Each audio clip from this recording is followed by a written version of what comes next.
Okay, so good day. Ito yung start ng refresher natin for fluid mechanics and hydraulics. Okay, so let's have problem number 1. Okay, the forces acting on a dam having a base width of 5.4 meters are as follows. So ito yung mga forces, given na sila, as given na rin yung kanilang mga location. So bihira ito sa isang dam problem. Usually, i-compute pa natin yung mga forces at saka yung kanilang mga location. So sa number 1, what is the net sliding force of the dam? Okay, so ito yung mas malaking figure niya. Ang wala lang dito, okay, based sa sinabi niya sa problem, okay, yung kanyang base width,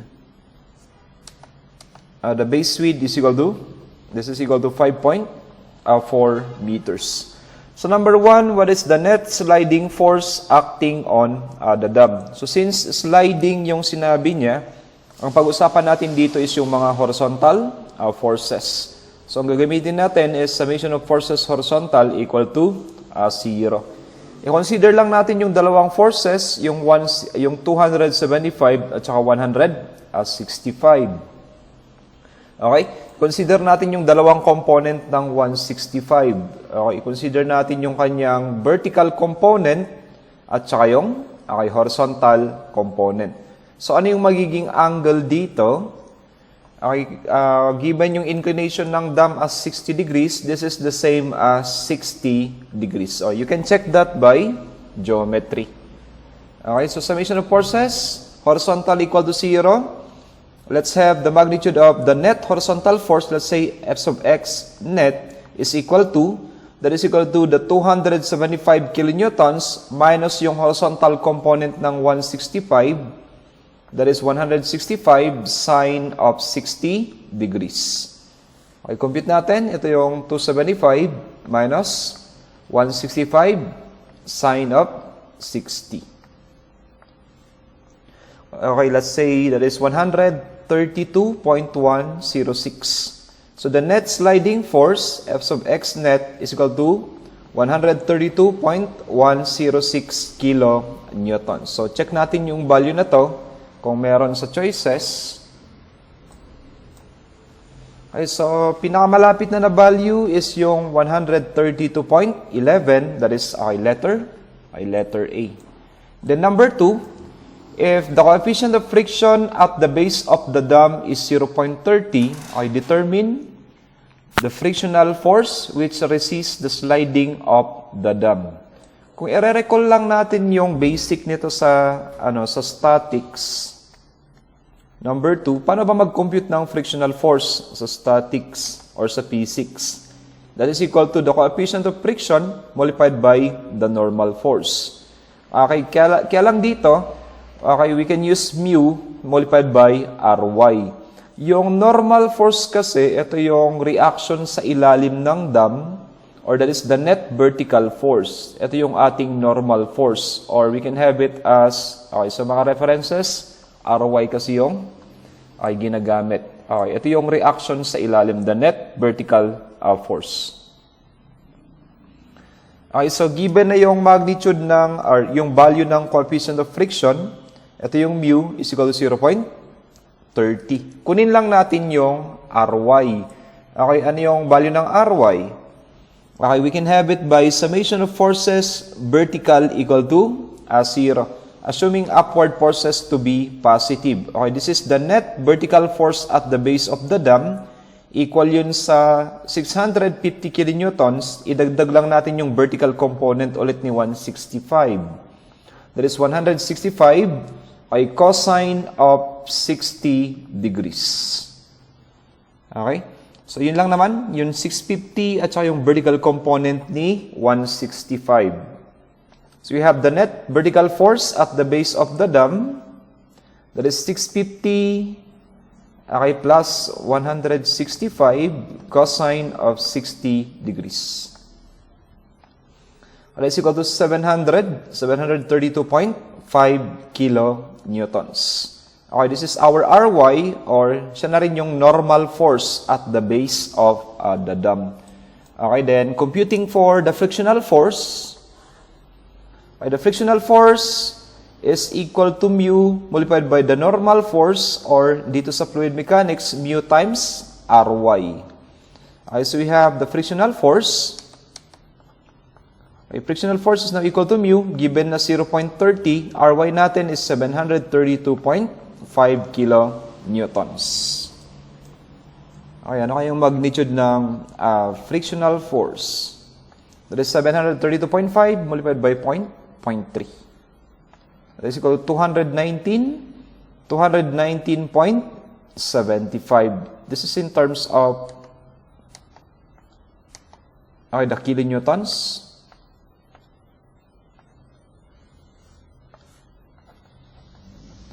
Okay, check natin yung value na to sa choices. Okay, so we have that as letter C, 219.75.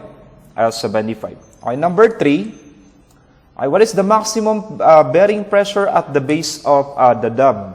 Kung i-recall natin sa regular review, paano ba mag-compute ng bearing pressure? Sa number 3, ito yung pressure is equal to, that is the Ry divided by the base width of the dam multiplied by 1 plus 6 times E divided by the base.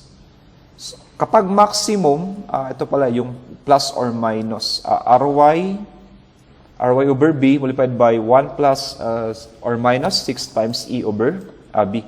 Pero kapag maximum naman yung hinahanap natin, obviously, kay Pmax is equal to Ry divided by B, multiplied by 1. Kapag maximum, magpa-plus tayo. 6 times E divided by B.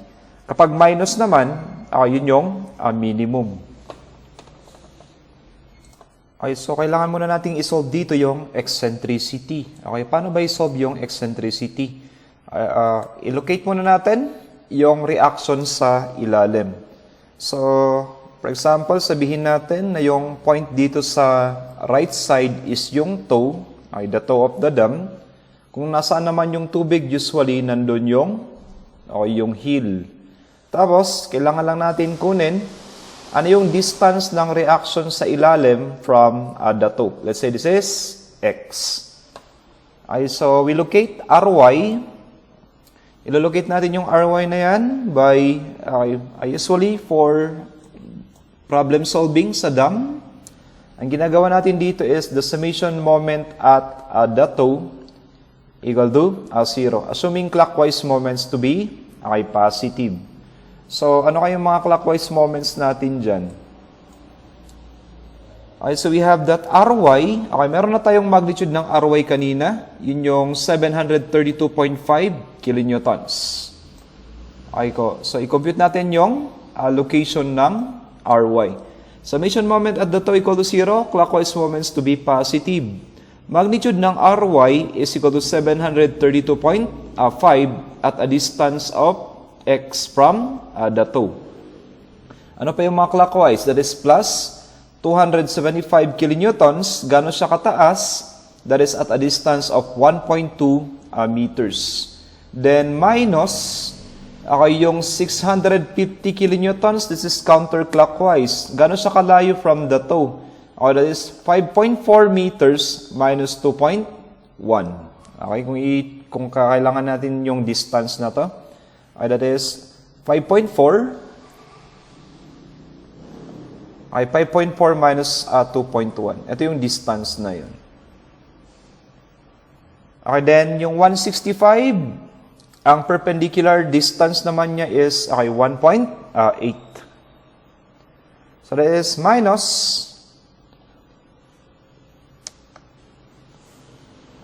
this is minus 165 multiplied by 1.8 equal to 0.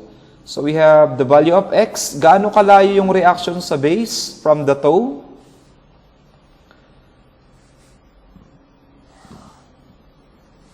Okay, ito yung 732.5. Sabihin na natin alpha X is equal to yung 200 plus 275. Gano'n siya kataas from the base? It is 1.2 meters. Okay, minus yung mga counterclockwise, 650. Okay, multiplied by yung base width na 5.4. Okay, minus 2.1. Minus 165 multiplied by perpendicular distance na given is 1.8 equal to 0. So, shift solve. This is 2.833 3. Sabihin ko na lang, this is 2.833 or double check natin. Ano yun? 2.88. Dalawang 8. So, 2.8833 meters. So, ito yung distance ng reaction ay yung RY from the 2. Okay, so, sabihin natin, this is X is equal to 2.8833 meters. Okay, paano ulit mag-compute ng eccentricity? Okay, so sa pagko-compute ng eccentricity, mag-consider lang tayo ng 1 meter strip. Take note, parang ito yung top view nung ilalim nung dam. So top view, the base width is 5.4 meters. Okay, 1 meter strip. So yung nakuha natin na value of X is 2.833. Yun yung location ng reaction at the base from the 2. Okay, di ba 5.4, kung hahatiin natin yung 5.4, okay, kalahati nun is 2.7, yun yung location ng center of gravity ng base. So, sabihin lang natin, this is top view. Okay, yung eccentricity is yung distance ng RY from the center of gravity of the base. Ito yung E. So which means, kung mapapansin ninyo, it is closer to the hill. Ay mas malapit dito sa hill yung location ng reaction sa ilalim. Kung saan mas malapit yung RY, nandun yung maximum. Which means, yung maximum pressure is the same as the pressure at the hill. Okay, kung saan naman siya mas malayo, yun yung minimum. Okay, yung P minimum natin is the pressure at the 2. Okay? So, how to compute for the eccentricity? Based sa figure, yung eccentricity natin is equal to 2.8833 minus yung kalahati ng base width, that is minus 2.7. And this is equal to 2.833, 8327, 6451, yung whole value, minus 2.7. That is equal to 0.1833 meters. Ito yung ating eccentricity. And again, for this case, yung maximum pressure will be the pressure at the hill. Okay, paano mag-compute ng maximum pressure? Yung formula kanina, that is yung Pmax is equal to the pressure at the hill. Bakit pressure at the hill? Dahil mas malapit doon yung reaction. At yung Ry divided by B, this is multiplied by 1 plus 6 times the eccentricity divided by the B. So, mag-substitute tayo. This is equal to Ry, na-compute natin kanina as 732.5 kilonewtons, divided by the base width is equal to 5.4 meters. Multiplied by 1 plus 6 times the eccentricity, 0.1833 meters, or meter, divided by, the base width is 5.4. Okay, computing for the maximum pressure, this is equal to 732.5 divided by 5.4. This is multiplied by 1 plus 6 times, this is 0.1833 divided by the base width, that is 5.4. So we have that as 163.275. We have the maximum pressure at the base of the dam is equal to 163.275 kilopascals. If we are to check this value sa choices, alright, so pinakamalapit na sa choices natin is letter A, 163.27 kilopascals. So ito yung solution natin. Okay, so we have problem 4 to 6. Sabi niya dito, what fraction of the volume of a solid object of specific gravity 3.47 floats above the surface of a container of mercury. Okay, so meron tayong object dito na specific gravity is 3.47 and yung specific gravity ng liquid natin is mercury 13.6. May mga cases daw na hindi ito given, yung specific gravity ng mercury, kaya memorize. Obviously, lulutang yung object dahil less than the specific gravity of the liquid.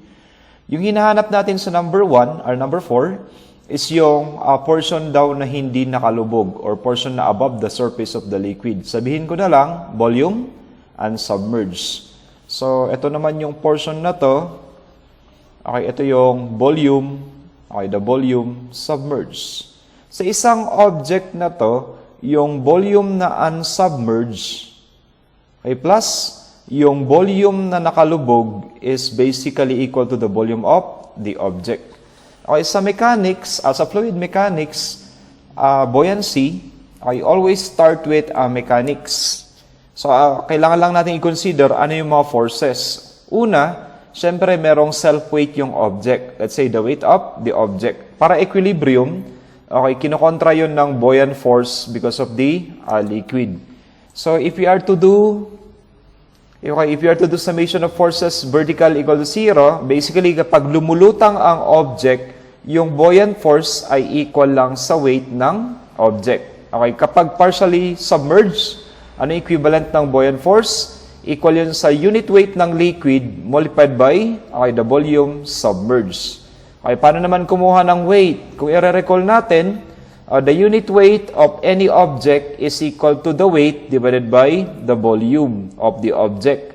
So, yung weight of the object is equal to the unit weight of the object multiplied by the volume of the object. So, mag-substitute tayo. Nirecall lang natin yung mga basic ng fluid mechanics, the fundamental properties. For number 4, so equilibrium, the buoyant force is equal to the weight of the object. Kapag partially submerged, equal yun sa unit weight ng liquid, volume submerged. Equal to, ano yung weight ng object? Ito yung unit weight of the object multiplied by the volume of the object. Okay, ano yung unit weight ng liquid? Yun yung specific gravity, 13.6 multiplied by gamma water, 9.81. Multiplied by the volume submerged is equal to, ano yung unit weight ng object? Yun yung kanyang specific gravity, 3.47 times gamma water, 9.81. Multiplied by the volume of the object. So, ang una nating makukuha na ratio is yung volume submerged divided by the volume of the object. And this is equal to, pwede natin i-cancel yung 9.81. Okay, that is basically equal to 3.47. Yun yung 3.47 divided by 13.6.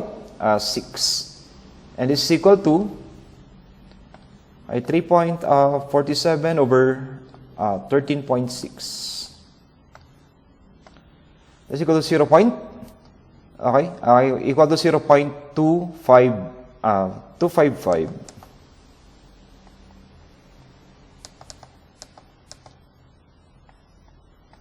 Okay?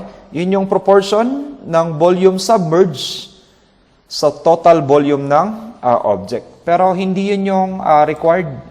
Take note na ang hinahanap natin dito is yung portion above the surface. Okay, balikan lang natin yung equation na ginawa ko kanina for the volume of the object. Okay, so basically, yung volume na hindi nakalubog, volume unsubmerged, plus yung volume na nakalubog is equal to the volume of the object. Kaya kung i-divide natin all terms by the volume of the object, so obviously, yung term dito sa kanan, magiging 1 yan. Ito yung proportion ng volume unsubmerged, divided by the volume of the object is equal to, yung 1, transpose ko to sa kabila. 1 minus the volume submerged divided by the volume of the object. So, kunin natin, the proportion of the volume unsubmerged to the volume of the object. And this is equal to 1 minus 0.255. So, gawin natin, that is 1 minus the answer, 0.255. We have that as 0. Okay, i-round natin. The volume submerged to the volume of the object is equal to, we have 0.745. Check natin sa choices kung meron tayong 0.745. We have that as letter B for problem number 4. Kung ang tinatanong lang sana is yung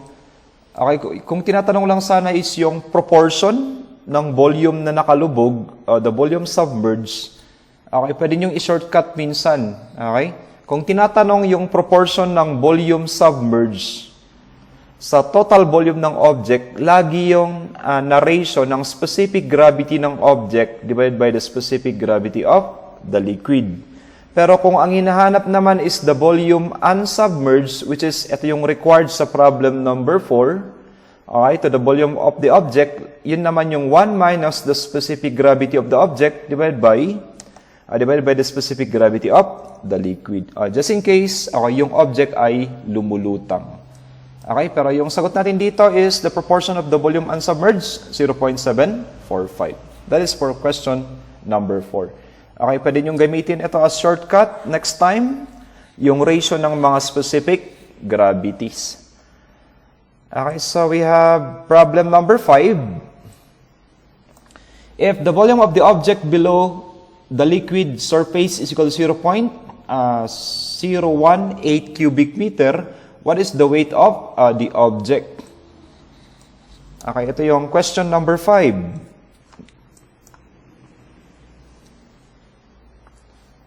Okay, sa question number 5, given yung volume submerged. Sabi niya, the volume below the liquid surface. Ito yung 0.018 cubic meter. Gumawa tayo kanina ng summation forces vertical.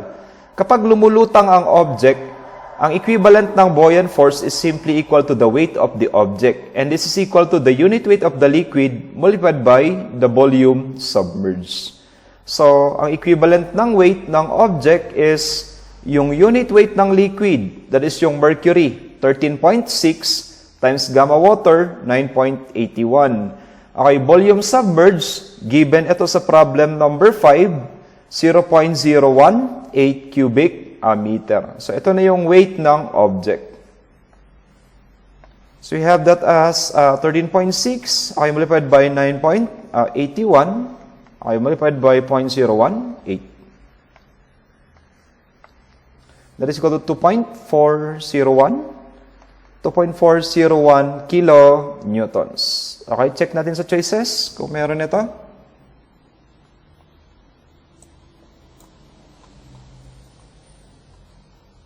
Okay, for problem number 5, 2.401 yung nakuha ko. Pinakamalapit na dito si letter C, 2.4.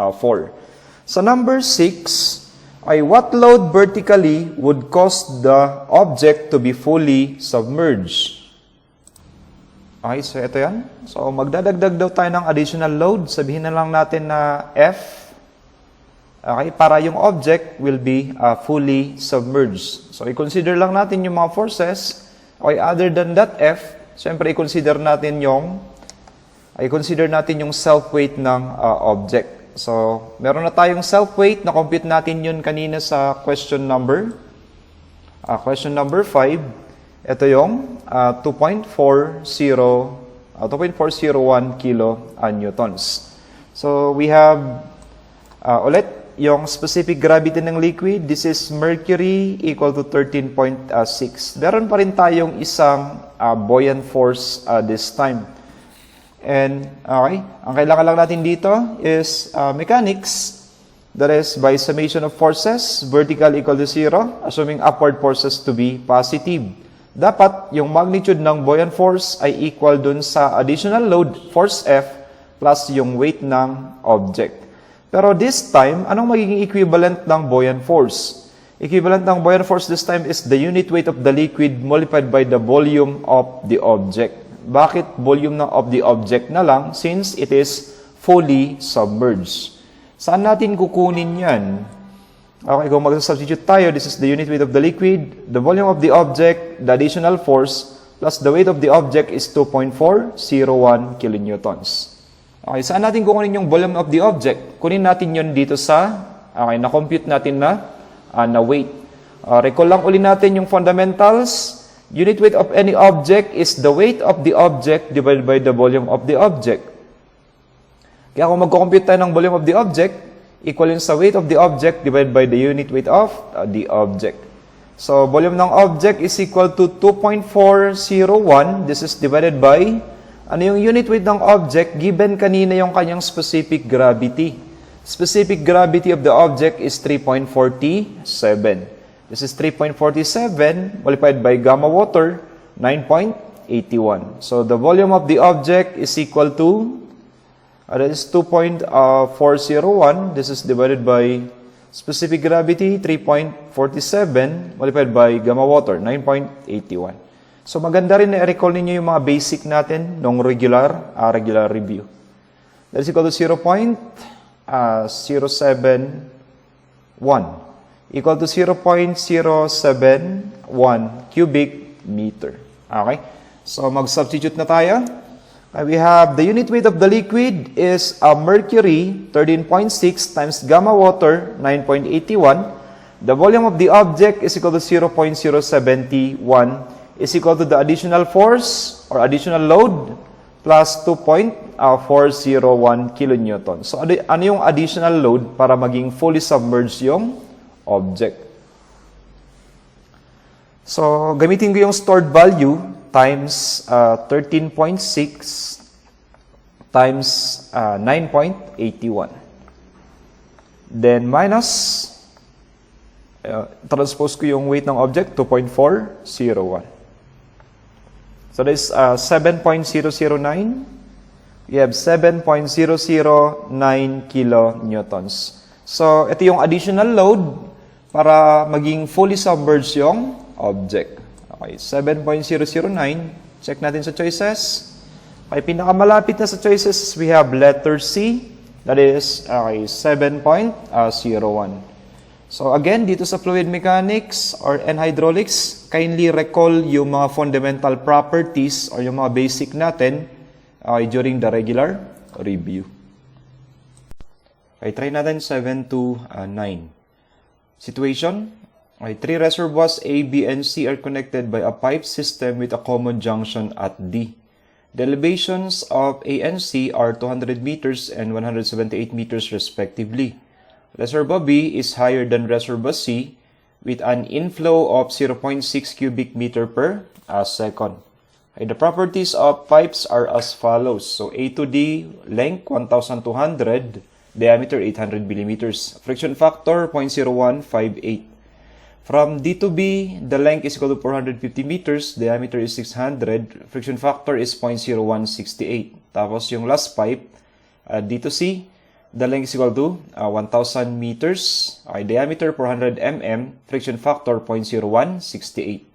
So yung mga required is determine the discharge in the pipe connected to reservoir A, determine the discharge in the pipe connected to reservoir C, tapos determine the elevation of water surface of reservoir B.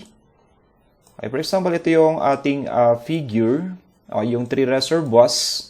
So far, yung given lang na discharge is discharge number 2. That is, sabi niya sa problem, ay importante ito na clue sa problem, sinabi niya it is an inflow of 0.6 cubic meter. Papasok kay reservoir B. Okay, that is 0.6 cubic meter per second. Tapos ito yung i-list down. Maganda rin na i-list down natin yung mga properties ng mga pipes. Establish natin yung mga equations na kakailanganin natin dito. Okay, pinaka-basic na equation sa hydraulics, pero this is useful. Okay, the first basic equation na pwede natin magamit dito is yung continuity equation. Since reservoir A is the highest, it is expected na siya yung magsusupply. So let's say yung outflow galing kay A is discharge 1, magsusupply siya sa dalawa, equal yun sa discharge number 2, plus discharge number 3. So we have discharge number 1 is equal to, given yung discharge number 2, yung papasok kay B, 0.6 plus discharge number 3. Okay, ito yung equation natin. Okay, the continuity equation. Pinakasimple pero okay, useful pa rin naman. Okay, the continuity equation. Tapos, kailangan nating iset up yung mga diagrams for head losses. Okay? Ano yung expected level ng energy dito sa D? Okay, dito sa may junction. Okay, it is expected na dapat mas mataas yung energy head sa D. Okay, for example, ilagay ko siya dito.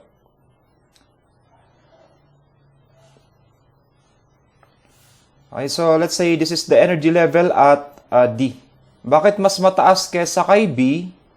Okay, for a reason na nagsusupply tayo ng tubig kay reservoir B. Okay? Kung i-drawing ko naman yung equivalent ng head loss, okay, the head loss from A to D, ito yung kanyang parang equivalent head loss. Let's say this is, okay, head loss number 1. Ito yung head loss from reservoir A papunta dun sa junction D. Okay, that is for pipeline number 1. Then, mula sa D, na mas mataas yung energy head compare sa B dahil nagsusupply tayo sa kanya, ito naman yung kanyang parang equivalent head loss. Okay, from the with respect to horizontal, papunta dito sa surface ni reservoir B, ito yung ating head loss, okay, number 2. Then, okay, from the junction ulit, mula dito sa D, gawa naman natin ng diagram, yung head loss, okay, papunta kay reservoir C. So, ito yung ating correct diagrams for the head losses, okay, based doon sa mga given. Okay? Then, gagawa lang din tayo ng equation dyan. Okay, as you can see, yung given is a friction factor. So, pag friction factor, gagamitin natin dito si Darcy-Weisbach, yung formula for head loss.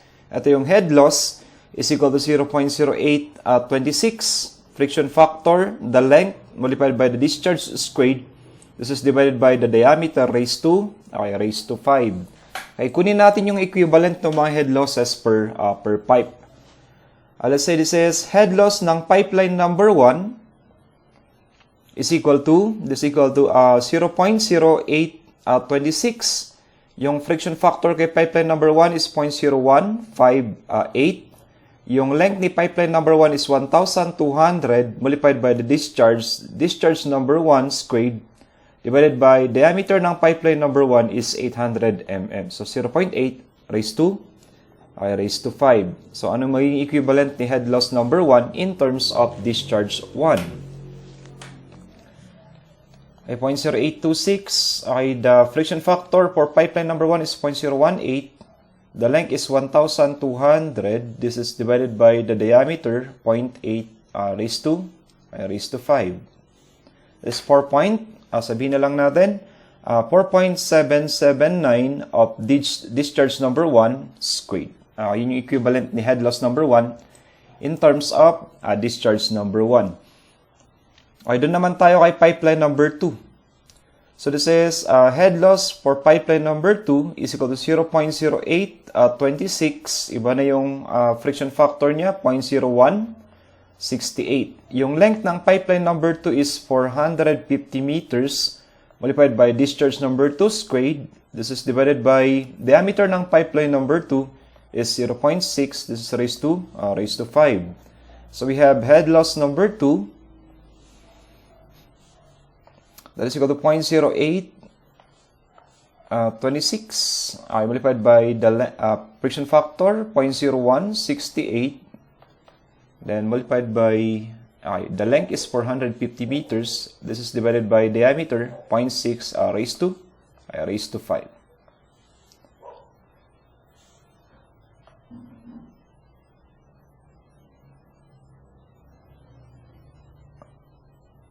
Okay, then pwede pala natin gawin dito is, okay, pwede natin i-substitute yung actual value ng discharge number 2. Since given naman yung discharge number 2, that is equal to 0.6 squared. Okay, para meron na rin tayong equivalent ng head loss number 2.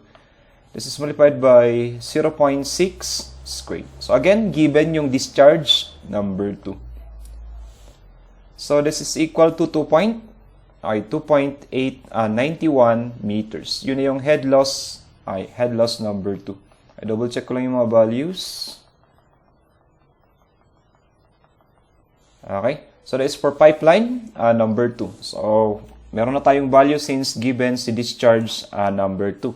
Then, head loss number 3 is equal to 0.0826. Friction factor ay 0.0168. Okay, the length is equal to 1,000. This is discharge number 3 squared. Okay, divided by diameter ng pipeline number 3 is 0.4. Okay, raised to 5. So we have the equivalent of head loss number 3 in terms of discharge number 3 is 0.0826 multiplied by 0.0168.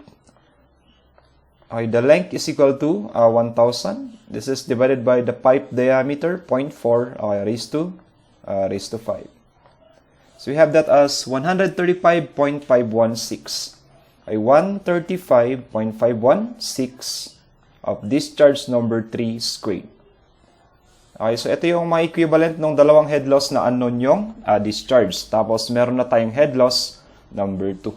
Okay, paano natin i-compute ngayon yung requirement, yung mga discharges, discharge 1 at saka discharge 3. So sa number 7, nilagay ko doon yung mula sa A, yun yung discharge 1. Sa number 8 naman, ito yung discharge number 3. Yun yung pipe connected sa reservoir C. Okay, as you can see, meron na tayong isang equation. Q1 is equal to Q3. Okay, Q1 is equal to 0.6 plus Q3. Pwede tayong mag-present ng isang equation dito as Q sub 3, ita-transpose ko yung 0.6, so magiging Q1 minus 0.6. Yun yung equivalent ng discharge number 3 in terms of discharge number 1. Ngayon, gamitin naman natin yung mga given dito at saka yung mga head losses. Okay, kung i-observe natin, ano yung total height na to mula sa surface ni reservoir A papunta sa surface ni reservoir C. Okay, gamitin natin yung mga given na elevations, yung 200 at saka 178. So basically, yung height na to is head loss number 1 plus head loss number 3. Okay, sum ng dalawang head losses. So head loss 1 mula sa A papunta sa energy level sa D sa junction. Tapos, plus yung head loss number 3. Okay, ano yung magiging equivalent na equation nun?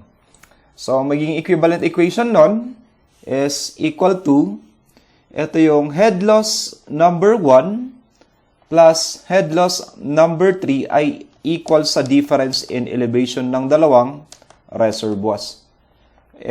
Equal ito sa ay 200 ay minus 178. Okay? So, head loss 1 plus head loss number 3 is equal to 200 meters minus 178. So, ang equivalent ng head loss 1 plus head loss number 3 is now equal to 22 meters. Then, mag-substitute tayo. Anong equivalent ng mga head losses? Okay, anong equivalent na head loss number 1? Ang equivalent na head loss number 1 kanina ay 4.779 of discharge number 1 squared plus, dito naman, ang equivalent ni head loss number 3. Head loss number 3 is equal to 135.516 of discharge number 3 squared is now equal to 22 meters. Ayan. So, nag-substitute lang ako ng equivalent ng head loss 1 tsaka head loss number 3 mula sa mga kinompute natin kanina. Then, okay, we can now determine discharge number 1 by substitution. Okay, substitute lang natin ito sa next equation. Ito yung 4.779 of discharge number 1 squared plus 135.516 of discharge number 3. Ano equivalent ng discharge number 3? Ito yung discharge number 1 minus 0.6. So, naka-squared ito. So, squared din natin is now equal to 22 meters. Sa equation na yan, ang unknown na lang is yung discharge number 1. Input natin. So, this is 4.779 of alpha x squared ay plus 135.516 quantity alpha x minus 0.6 squared is equal to 22. So, ang expected value dito is greater than 0.6 dapat dahil siya yung supplier yung Q1. Doon nanggagaling yung supply papunta kay B at saka papunta kay C. So, shift solve tayo. That is equal to 0.96. Is equal to 0.96 or 960 cubic meter per second. So, kung i-convert natin ito sa liters, this is multiplied by 1,000 liters is to 1 cubic meter. So, this is equal to 960 liters per second. Okay, check natin sa choices kung meron ito sa problem number 7. Okay, Q1 is equal to 960. Okay, 960 liters per second. Then number 8, okay, determine the discharge in pipe connected to reservoir C. Okay, gamitin lang uli natin ito, yung ating continuity equation. So, bali, ito yung solution natin sa number 7 kanina. Okay, so for our continuity equation, ito na yung number 8. So, number 8 is basically equal to Q sub 3 equal to Q sub 2 is Q1 minus 0.6. O yung Q sub 3 is equal to Q1. Nakuha natin as 0.96 minus 0.6. So, discharge number 3 papunta kay C is equal to 0.36 cubic meter per second, or this is Q sub 3 in liters times 1,000, 360 liters per second. So, ito naman yung sagot natin sa number 8. Ay 360 liters per second. Ito yung letter C. Then number 9, determine the elevation of water surface reservoir B. So, paano natin kukunin ngayon yung elevation nito? Yan. So, dito tayo sa surface ni reservoir B. Okay, pwede natin gamitin na reference is pwede tayong manggaling kay A. Okay, dito kay reservoir A. So, ano yung mga dadaanan natin? Ang mga dadaanan natin ay si head loss 1 at saka si head loss number 2. Okay, so solve natin si head loss number 1. Okay, gamitin lang natin yung meron na tayong equation kanina ni head loss 1. Okay, or pwede ko establish yung equation. Ano ba yung, paano ba natin kukunin yung elevation ng reservoir B? Yung elevation ng reservoir B ay equal yun sa elevation ng reservoir A minus head loss number 1 minus head loss number 2. Okay, ulitin lang natin. Di ba, mula dito mula dito kay A, so pababa. So that is 200 meters or yung elevation ng reservoir A minus head loss 1 minus head loss 2, yun na yung surface ni reservoir B. Okay, compute natin si head loss 1 and head loss number 2. Meron na pala tayong head loss number 2 kanina. Kinuha na natin. So we have head loss number 1 ay equal sa 4.779. Discharge number 1 kanina is 0.96 squared.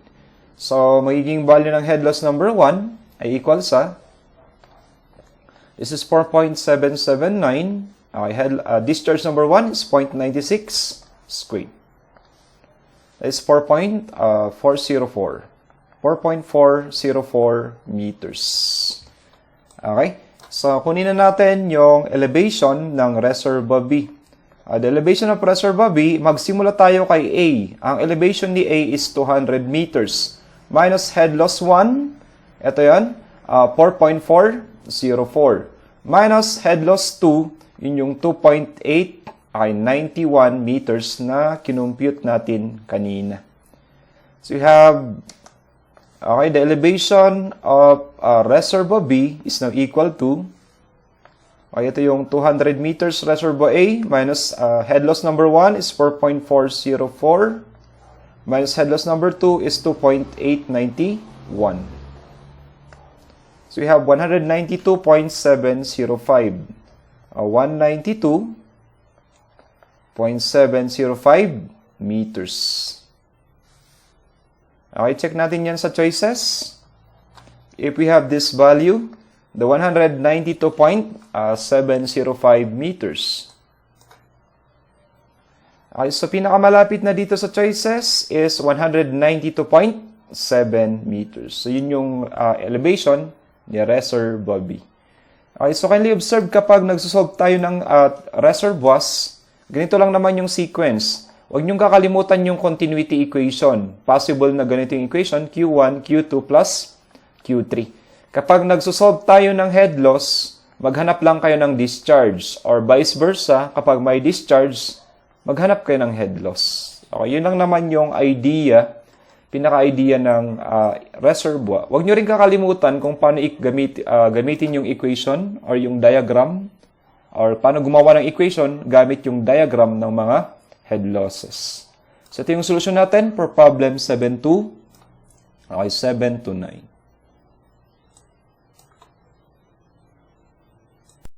Okay, dito tayo sa problem 10 to 12.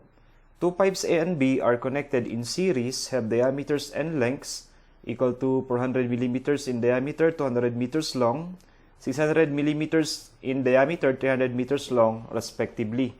Water flows in the pipe 300 liters per second.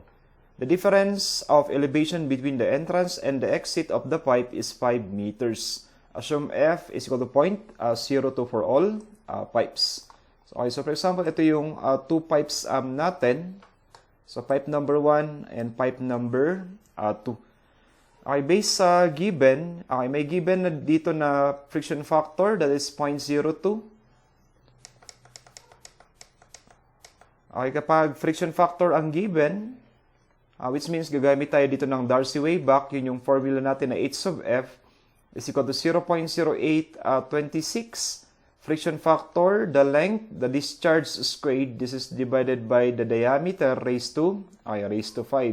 And since connected in series, yung discharge sa pipeline number 1 ay equal lang sa discharge sa pipeline number 2, 300 liters per second or 0.3 cubic meter per second.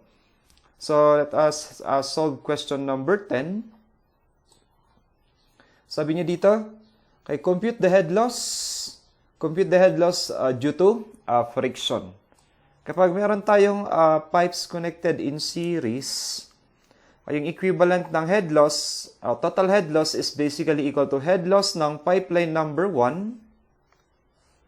This is head loss ng pipeline number 1 plus yung head loss ng pipeline number 2. Okay, so ang gawin natin ngayon is mag-substitute. So we have the total head loss is equal to head loss 1, that is 0.0826. Friction factor sa parehong pipe ay 0.02. Okay, ano yung length ng pipeline number 1? Yung length ng pipeline number 1 is equal to 200 meters. Discharge is 0.3. This is raised to 2. Okay, divided by yung diameter ng pipeline number 1.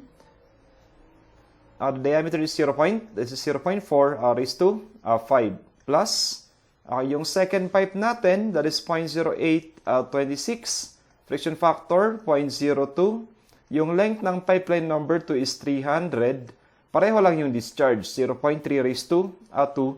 Divided by, okay, yung kanyang diameter is 600 mm or 0.6. Okay, this is raised to 5. Okay, so compute natin yung total head loss. This is 0.0826. Friction factor ay 0.02. Yung length ng pipeline number 1 is 200. Discharge is 0.3 squared. Diameter ng pipeline number 1 is 0.4. So raised to 5. Then plus, head loss ng pipeline number 2, 0.0826 times 0.02. Okay, yung length is 300. Discharge is 0.3 squared. Diameter ng pipeline number 2 is 0.6. This is raised to 5. So we have that as, okay, sabihin na lang natin, the total head loss is equal to 3.478 meters. Ay 3.4775. So, round natin into 3 decimal places. That is 3.478 meters. Okay, check natin kung meron ito sa number 10. Ay, pinakamalapit na sa number 10 is letter C, that is 3.48 meters. So sa number 11, I determine the change in pressure between A and B. So sabihin natin na yung entrance, ito yung A, sa taas. Okay, sabi niya mas mataas daw ng, o may difference in elevation sila na 5 meters. Ito naman yung B. So para mag-compute tayo ng difference in elevation, kailangan natin gamitin yung energy equation. Okay, pwede kong gamitin na reference line na lang itong si point B. Sabihin ko na lang na elevation ng point na to ay 0 or elevation of point 2 equal to 0. So mula dito sa reference line natin or datum line, okay, yung elevation ni point A is sabihin ko na lang Z1 is equal to 5 meters. So sa taas ng elevation head, ay sa taas ng elevation head, nandito yung pressure head. So pressure at point 1, P1 over gamma. Sa taas niya, we have the velocity head, the V1 squared over 2G. Tapos, gawa lang tayo ng horizontal line, papunta sa kabila.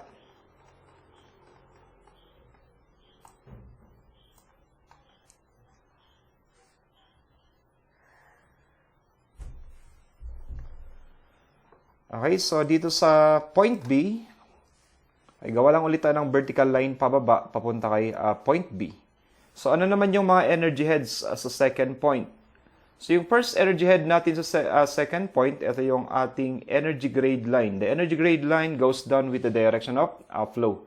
Ito yung head loss. Pagkatapos ng head loss, nandito yung velocity head ng point 2, V sub 2 squared over 2G. Tapos yung pressure head sa point 2, P sub 2 over gamma. Then, elevation head. Okay, kung gagawa natin siya ng parang energy equation, okay, para lang ma-recall natin yung energy equation, mag-start lang tayo dito sa point 1. Okay, ito yung elevation head at point 1 plus the pressure head at 1, P1 over gamma, plus the velocity head at 1, V1 squared over 2G is equal to, okay, yung total energy head dito sa kaliwa ay equal lang sa total energy head dito sa kanan. Equal to, magsisimula tayo dun sa head loss, ay plus the V sub 2 squared over 2G, ay plus the pressure at 2 over gamma, then plus the elevation head at point 2. Okay, so it means kakailanganin natin dyan yung mga velocities. Okay, so we have the discharge is equal to area times the velocity. So area 1 B1 equal lang din ito sa area 2 B sub 2. Okay, kunin natin. Okay, given yung discharge as 0.3, area 1 meron siyang diameter na 0.4. So 0.4 squared pi divided by 4 B1. So ano yung velocity of flow doon sa may pipe number 1? That is 0.3 divided by 0.4 squared. Okay, shift pi divided by 4.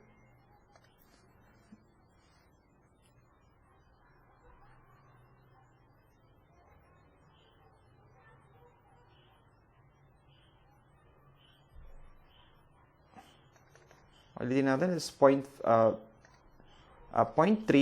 Ano yung discharge? Yes. 0.3. That is divided by 0.4 squared.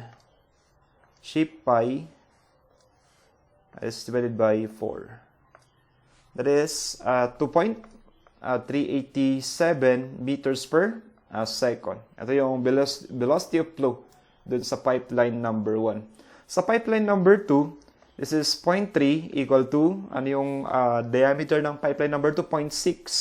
So this is 0.6 squared pi divided by 4, velocity number 2. So ano yung ating velocity number 2? That is 0.3 divided by 0.6 squared, shape pi. This is divided by 4. Sabihin na lang natin 1.061 meters per second. Okay? So, isosolve natin yung pressure difference or the change in pressure from A to B. So, for problem number 11, okay, ano yung energy equation natin kanina? Ito yung Z1 plus the pressure head P1 over gamma plus the velocity head at the V1 squared over 2G ay equal yun sa kabila. head loss plus, okay, the velocity head at point 2, the b sub 2 squared over 2g, okay, plus the pressure head at point 2, P2 over gamma, plus the elevation up point 2.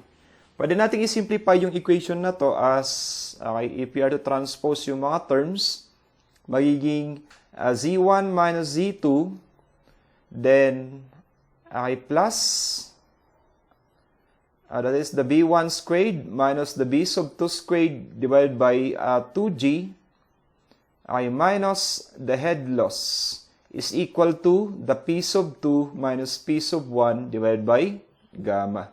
Okay, pinagsama ko lang yung mga magkakapareho. Then, pwede na tayong mag-substitute. Okay, balikan lang natin yung diagram natin kanina. Okay, ano yung elevation ni point 1 or ni point A? So, yung elevation ni point A, okay, ito yung given kanina na 5 meters. Elevation ng point 2, inassume natin yun as a reference line, that is, as 0. Plus, ano yung velocity sa 1? Yun yung 2.387 squared. Okay, minus, is that 2.387? Yes, 2.387.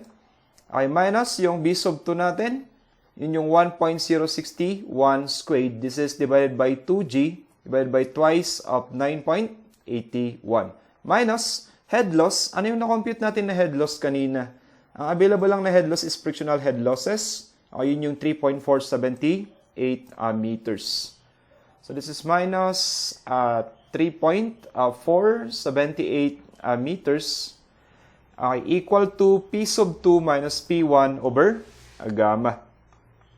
So this is P sub 2 minus P sub 1. Gamma water is 9.81. So ang hinahanap natin dito is the pressure difference, P sub 2 minus P1, equal to,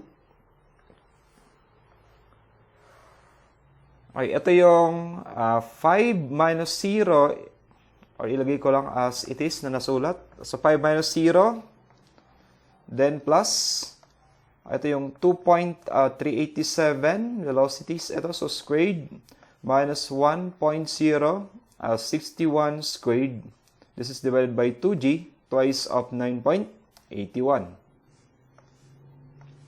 Okay, then minus yung head loss, pagka-transpose ko, 3.478 equal to 1.7559. So, ngayon, ang gagawin ko lang, kung ano man yung nakuha ko na value dito sa, kung ano man yung result na nakuha ko na value dito sa left side, magmumultiply lang ako ng 9.81. Yun na yung pressure difference. So, gawin natin, times 9.81. Okay, so yung nakuha ko dito is equal to 17.216, or sabihin natin that is 17.217 ay kilopascals. Ay check natin sa choices kung meron tayong 17.217.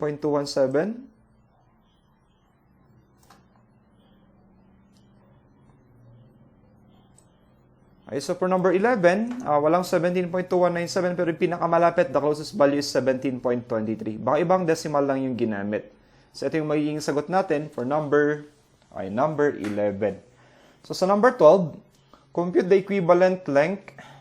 Okay, compute the equivalent length of for a 300 mm diameter pipe made of the same material. So, parang ang sabi niya sa number 12, papalitan natin yung length ng dalawang pipe, pero isang pipe na lang. Tapos, yung diameter niya is 300 millimeters. Okay, so yun yung kanyang ibig sabihin sa number 12. Okay, so sa number 12, okay, gagamit na tayo this time ng isang pipe na may diameter na 300 millimeters. Hinahanap natin dito yung length. Okay, para magkaroon tayo ng length na ganyan, ang gagawin lang natin, yung total head loss natin, ito yung head loss ng pipeline number 1 plus head loss ng pipe number 2 equal to 3.478. Ito yung gagamitin natin as a single head loss. Then, Darcy-Weisbach, the head loss is equal to 0.0826. Friction factor, the length, the discharge squared divided by the diameter raised to 5. And yung discharge dapat the same lang, 0.3 cubic meter per second. So the head loss is equal to 3.478 equal to 0.0826. Friction factor kanina, the same material, so 0.02 lang din. Okay, hinahanap natin dito yung length, the same discharge, 0.3 squared. This is divided by diameter na gagamitin according sa problem is 0.3. This is 0.3 raised to 5. So ano yung magiging panibagong length? So 3.478 is equal to 0.0826. Friction factor is 0.02. We are solving for length, alpha x. The same discharge, 0.3 squared. Yung panibagong diameter, single diameter na lang, 0.3 raised to 5. Shift solve tayo. So yung lumabas dito is 56.844. 56.844 meters. Okay, kung iti-check natin ito sa choices for question number 12.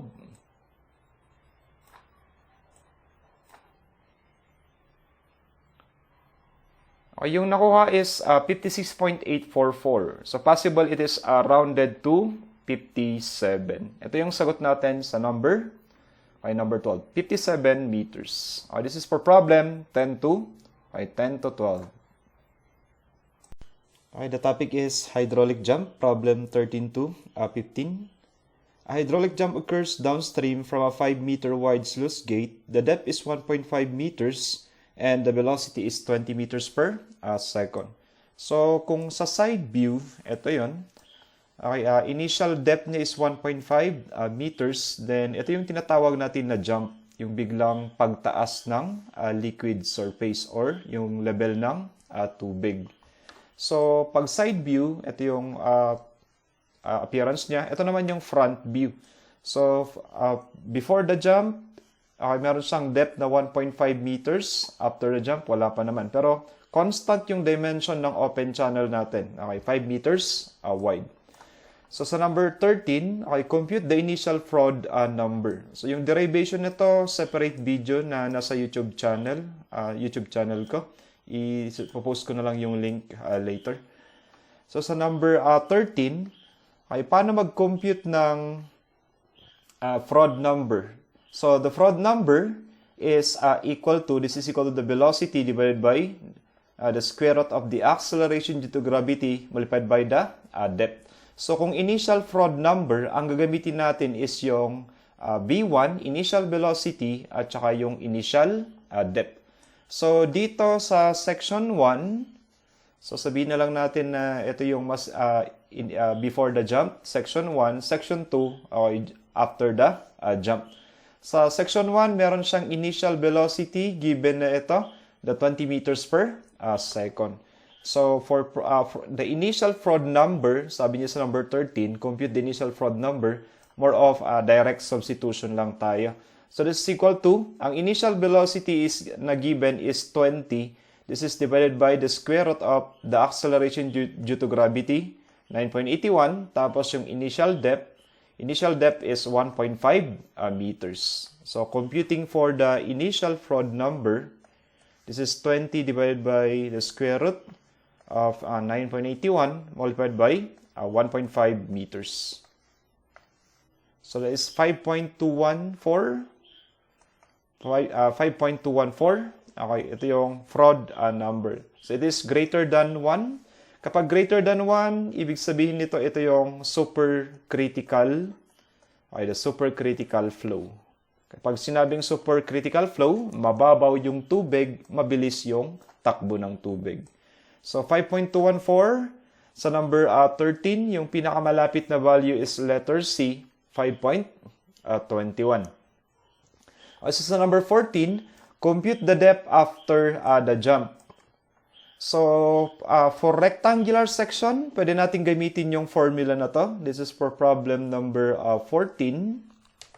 So, again, yung discussion nito ay nasa separate video. Ipopost ko lang din yung link. Okay, kapag rectangular yung channel, pwede lang itong gamitin. Okay, kapag rectangular channel, yun yung limitation ng formula na ito. Ito yung unit flow squared. This is divided by the acceleration due to gravity is equal to, this is the initial depth multiplied by the final depth, okay, multiplied by initial depth plus the final depth divided by 2. So, paano mag-compute ng unit flow? Ito yung small q natin. Ito yung discharge divided by, okay, the base width. Okay, makukuha ba natin yung ating discharge? Okay, makukuha natin yan. Okay, so for continuity equation, kung ano man yung discharge dito sa section 1, yun yung Q1, equal lang siya sa discharge dito sa section 2. Okay, by continuity equation. Okay, so computing for the discharge, ito yung Q is equal to area 1, velocity 1. Since kompleto tayo sa details sa section 1. Yung area 1, meron tayong 5 meters wide na open channel. Yung initial depth natin is 1.5 meters. Given yung initial velocity, ano yung V1? Yung initial velocity is 20 meters per second. So this is the discharge, 5 multiplied by 1.5 times 20. So this is equal to, okay, meron tayong discharge na 150 cubic meters per second.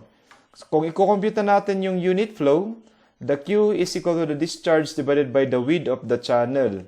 Equal ito sa 150 cubic meter per second. The width of the channel is 5 meters. So this is equal to 30 square meter per second. Yun yung ating unit flow. So ngayon, mag-substitute na tayo. Meron tayong unit flow and given naman yung initial depth. Okay, so by substitution, okay, what is the value of the unit flow? That is 30 squared divided by the acceleration due to gravity, 9.81. Equal to D1, ang initial depth na given is 1.5. Then D sub 2, okay, this is unknown. Then multiplied by D1, that is 1.5 plus D sub 2, this is divided by 2. So, ano yung magiging final depth after the jump?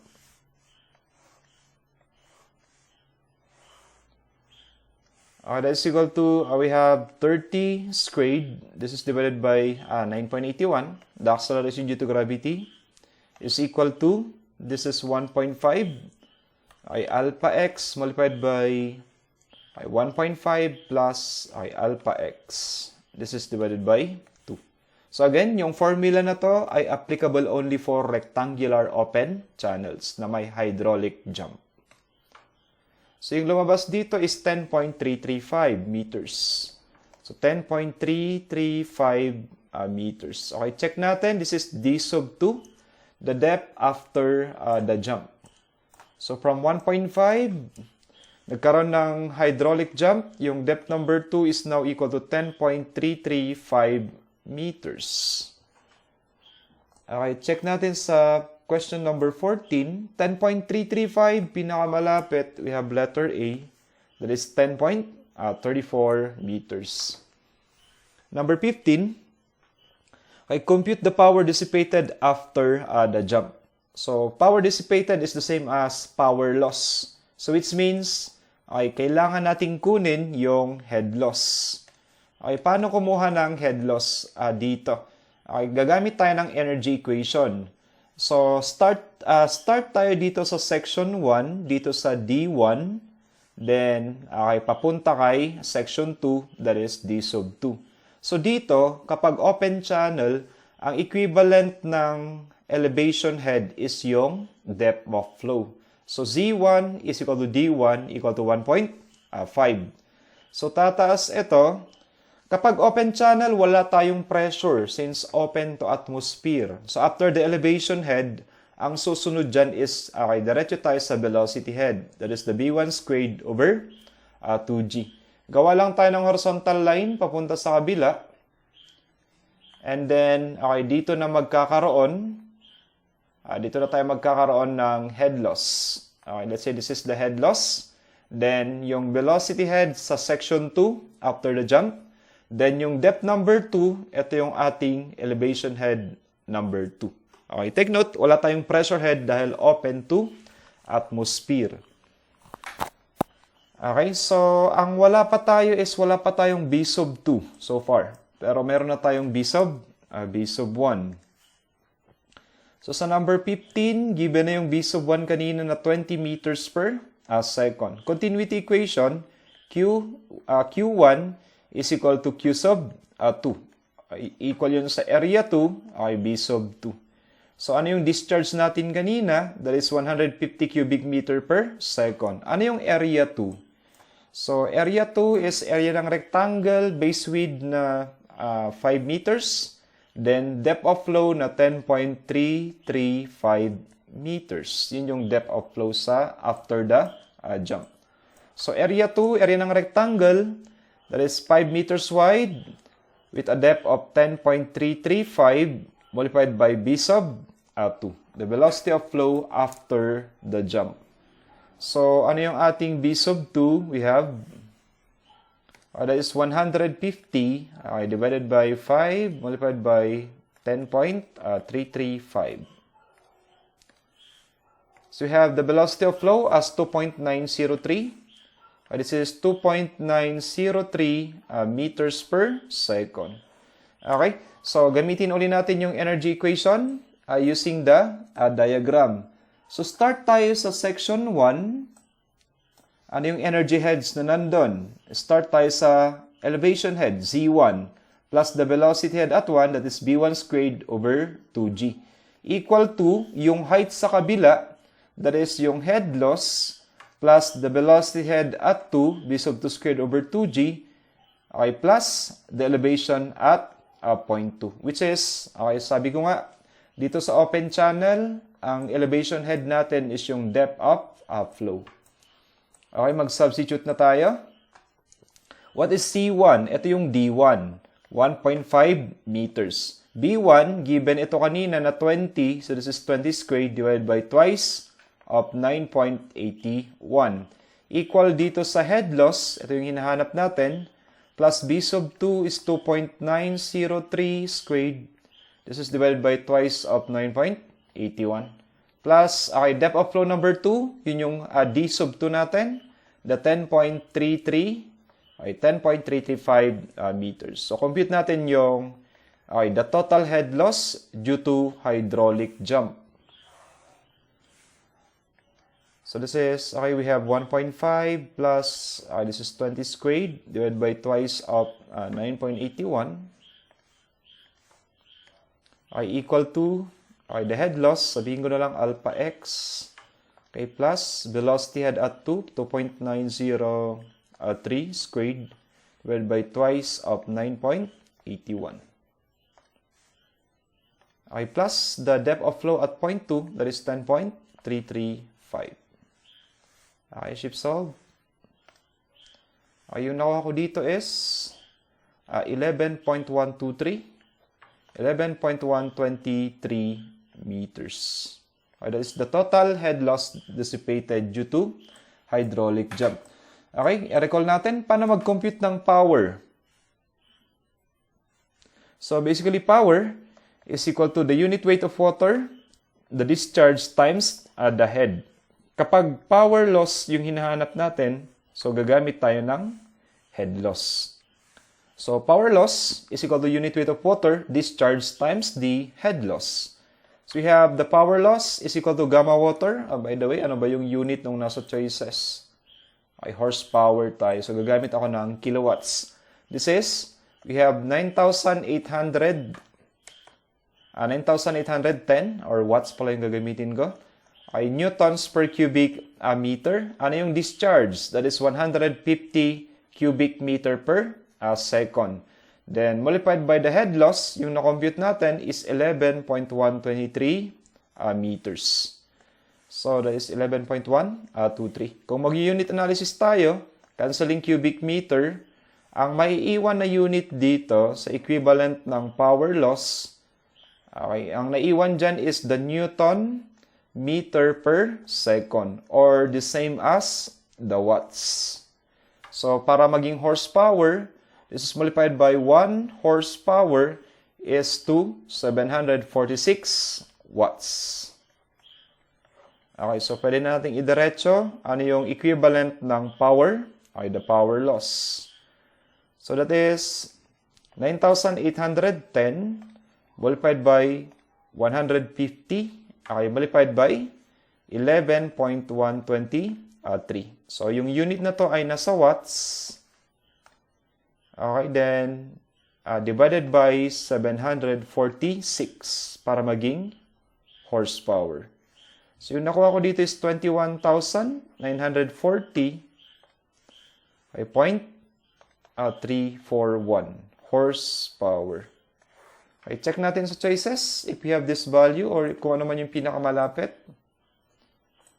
Okay, so yun lang. Medyo may konting discrepancy. Ang pinakamalapit so far is the 21,934.4.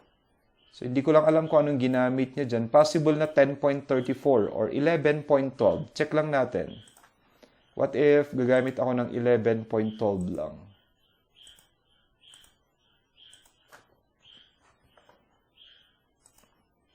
Okay, this is divided by 746. Ayun. So, I think yung ginamit niya lang na head loss, okay, para mapalabas niya yung nasa choices is, okay, gumamit lang siya ng 11.12 meters. Okay, para mapalabas yung choices. Pero pinakamalapit is yun, 11.934. Kapag 11.12 yung ginamit mo na head loss, yan yung mapapalabas na sagot. Okay, ito yung solution natin for problem 13 to 15. Hydraulic jump for rectangular channels.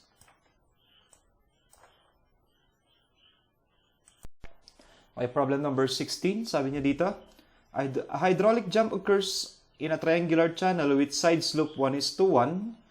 The flow rate is 0.45 cubic meter per second. And the depth of water before the jump is 0.3. Determine the depth of water after the jump. So parang, again, ito yung side view. Okay, given na yung discharge natin, that is 0.45 cubic meter per second. D1.3. Tapos, sinabi niya yung yung channel is 1:1.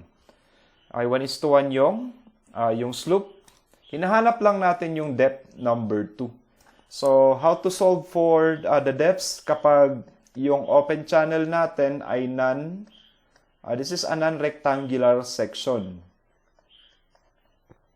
So, kapag non-rectangular, hindi natin pwedeng gamitin yung equation natin kanina. Okay, for non-rectangular section, ito yung discharge squared divided by the acceleration due to gravity. Equal yun sa area 2, the bar H2, minus area 1 multiplied by bar H1 ay all over.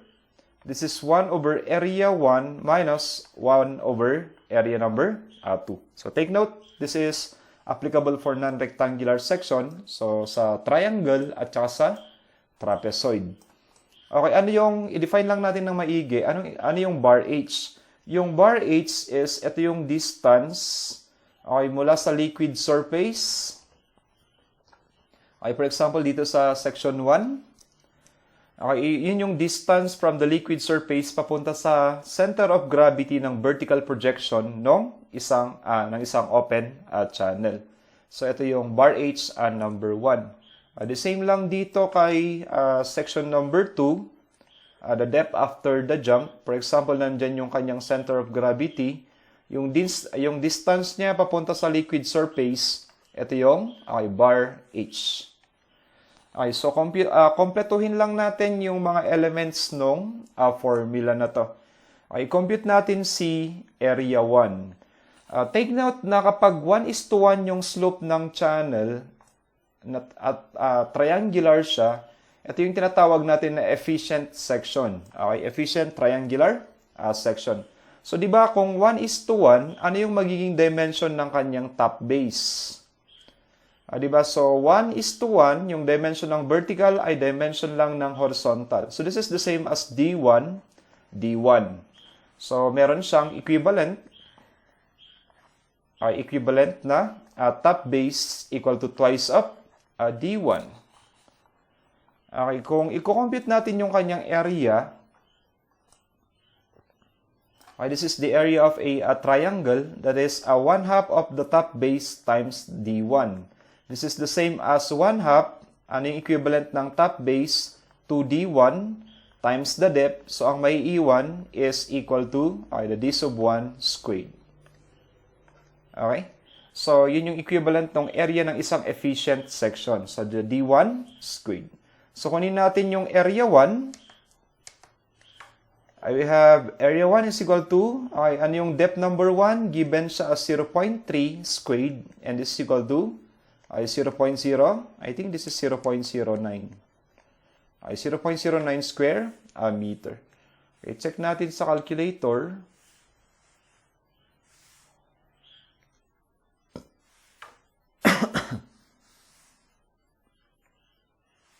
Negative 3 cubic meter.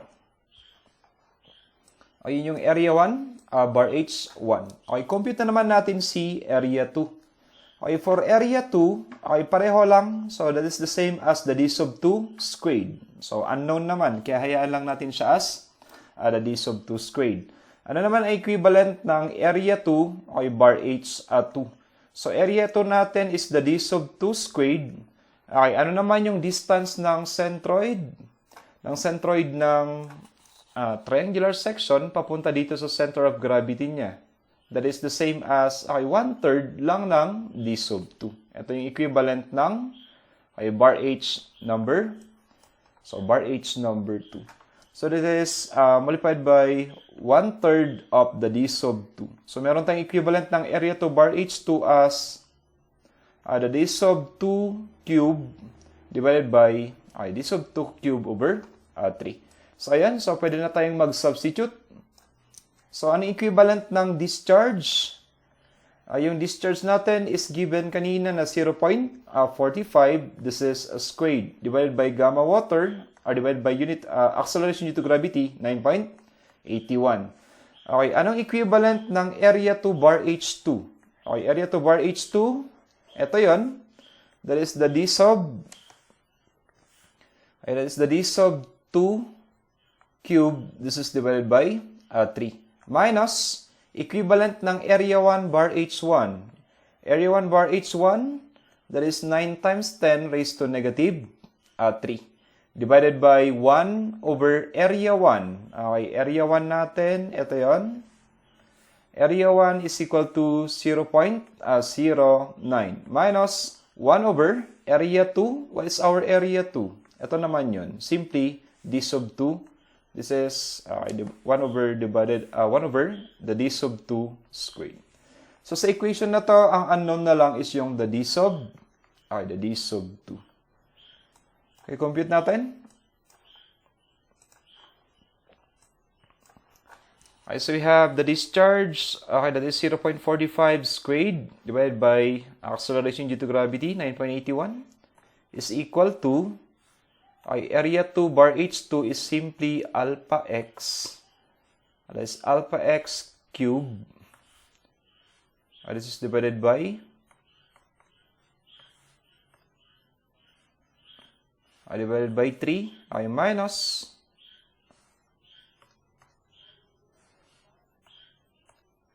area 1 bar H1 is that is 9 times 10 raised to negative 3. Divided by 1 over area 1. Area 1 is 0.09 minus that is 1 over area 2. Area 2 is simply the d squared. D sub 2 squared. Okay, so shift solve. So, ang nakuha ko dito is 0.858. 0.858 meter. That will be the depth after the jump.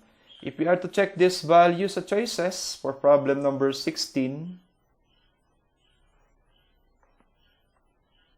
0.858, pinakamalapit na si 0.86.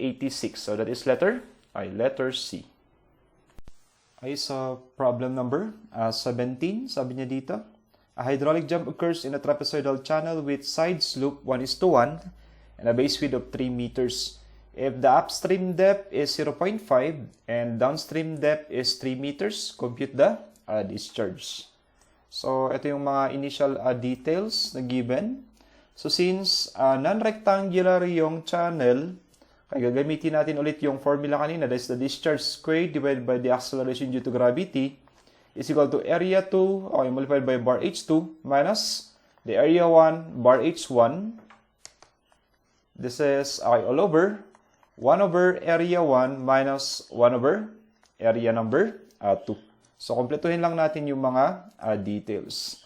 So, unahin ko si section number 1. So, since yung given na slope is 1:1, kung i-divide natin yung channel into triangles tsaka rectangle, so, di ba 0.5 ito, so horizontal dimension is 0.5, 0.5. This is 3 meters.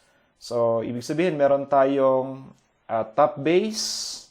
Ano yung dimension ng top base? 0.5 plus 3 plus 0.5. Okay, the top base is equal to 4. Okay, 4 meters. Ayan, pwede na natin i-compute si area number 1. Area 1 is area ng trapezoid. Ito yung top base plus the bottom base divided by 2 times depth number 1. So this is 4, okay, plus 3 divided by 2 multiplied by 0.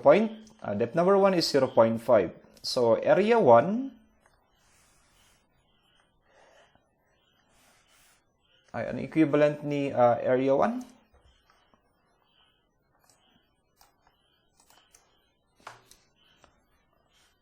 Okay, so this 4 plus 3, this is divided by 2, okay, multiplied by 0.5.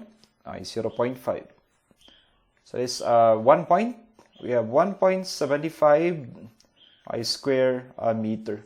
So, paano naman yung part na to ng equation, yung area 1 bar h1? So, since trapezoid, hindi lang iisa yung, or mahirap i-locate yung kanyang centroid, medyo matrabaho ng konti, gawin na lang natin summation of area 1 bar h1.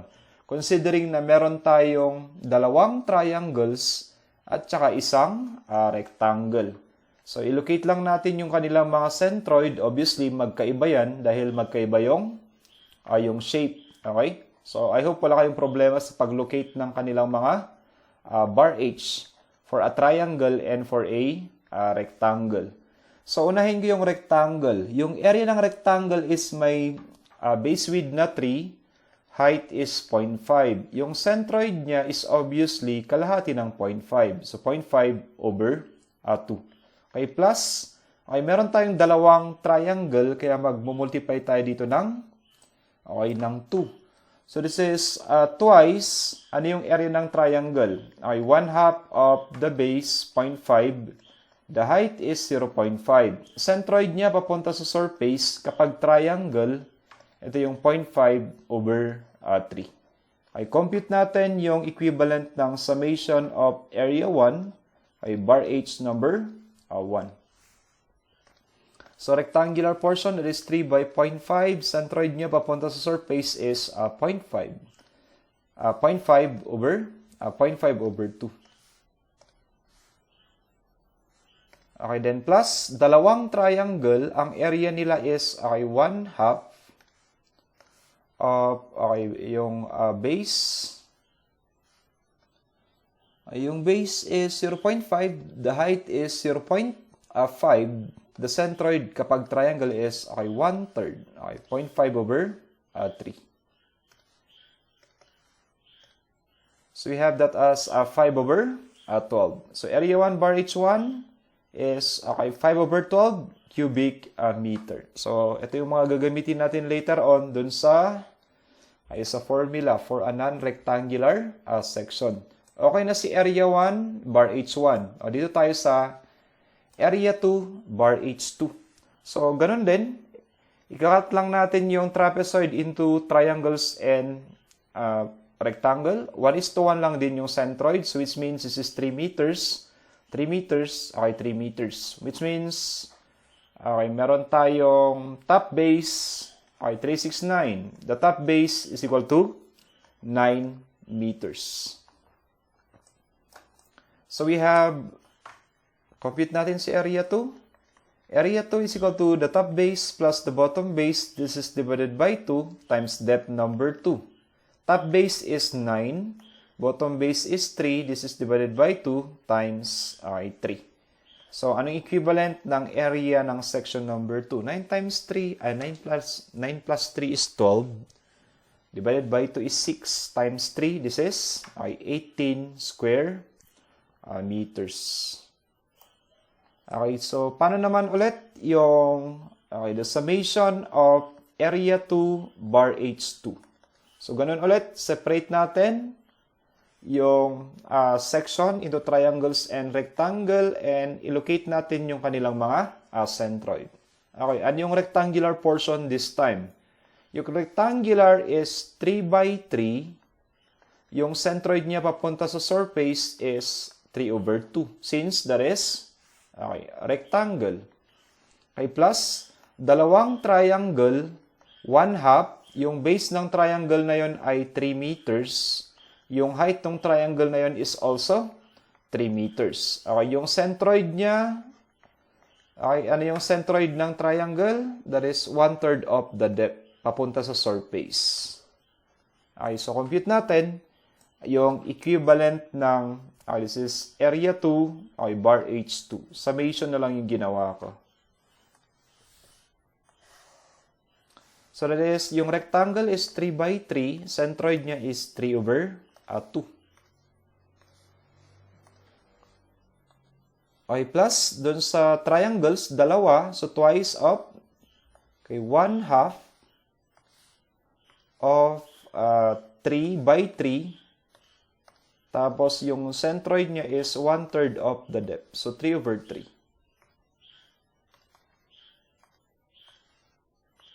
So that is equal to 45 over 2 or 22.5 cubic meter. Okay, so kung i-double check natin, that is 9. 9 times 1.5. Ano yung 9 times 1.5 is 13.5. Ito naman, if you have to cancel yung 2, this is the same as 1. So 9 plus 13.5 is 22.5. Okay, ito naman yung gagamitin natin for section number 2. So, I think pwede na tayong mag-substitute dun sa formula for the computation of discharge. Okay, so ano yung formula natin for the discharge kapag non-rectangular? Ito yung discharge squared divided by the acceleration due to gravity equal to area 2 bar H2 minus the area 1 bar H1 all over 1 over area 1 minus 1 over area 2. So, ang kinocompute natin dito is yung discharge. Discharge squared divided by G, 9.81. Ano yung ating area 2 bar H2? Area 2 bar H2 is equal to 22.5.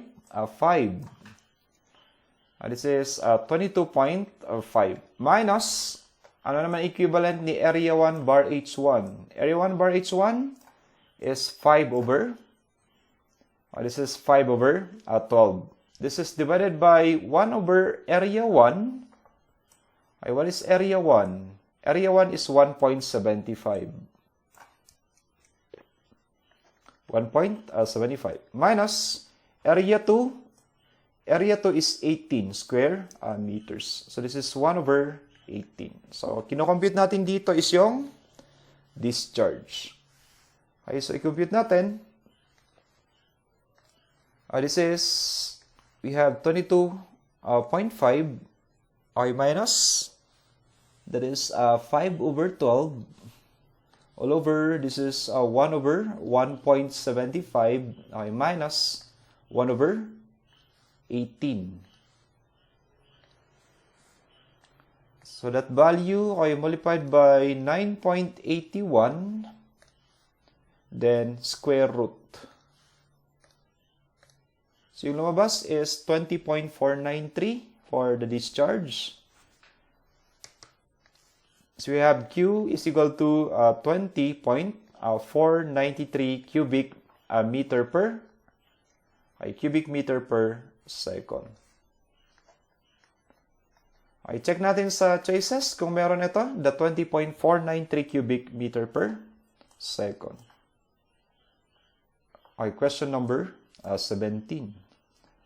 Okay, so meron tayo dito for number 17, that is letter A, we have 20.49. Ito na yung sagot natin sa question number 17.